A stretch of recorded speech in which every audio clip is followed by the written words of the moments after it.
let's have a look at the layout of the editor and where we can find all the different elements we need to actually make a video game. Let's start over here on the right hand side. This small square here, this is going to be our game screen, and this is everything the player is going to see. So at the moment we just have a cat, which is the only sprite, and we have a start, go button at the top and a stop button there, which we can use to run and stop the game. Just below the game screen down here is our details panel.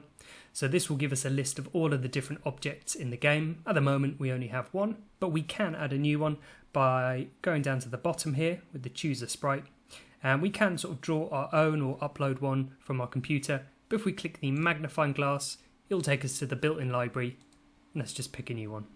So now we've got two different objects on the game screen and two different objects in our details panel. Just to the right of that is our backdrops, so these are backgrounds that will appear behind, and we can add a new one in the same way. Going to the magnifying glass, selecting one, and there we go. It's actually starting to look like a game now.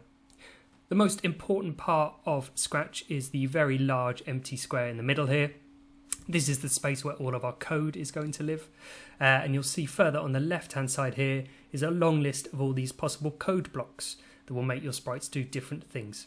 So I can just drag this one into the middle, and a quick way of testing what it does is just to double click it, and you'll see every time I double click the cat moves 10 steps towards the right there. I can just drag it back there. If I don't want this code, I can just drag it back to the library there, and it will disappear. And we can see there's lots of different sections as well. So this is the motion, all to do with moving the sprites. There's also looks to change the appearance, sound, events, control. We'll look at this later. Last few things to look at. At the moment we're on the code page. We can see the tab just at the top there. We can switch over to the costumes tab. This lets us change the appearance, so we can sort of draw our own designs, or we can just replace the design we've got at the moment. Let's pick a balloon.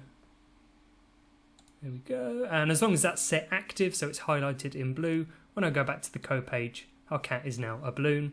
And the last section is the sound section, to add all your music and sound effects. And we can add a new one from the library. Let's just go to that one. So here will be a list of all the sounds you've added. And now back in code, we can now start using the sound we've added there. You'll notice I've selected the balloon sprite and I've added the code to that.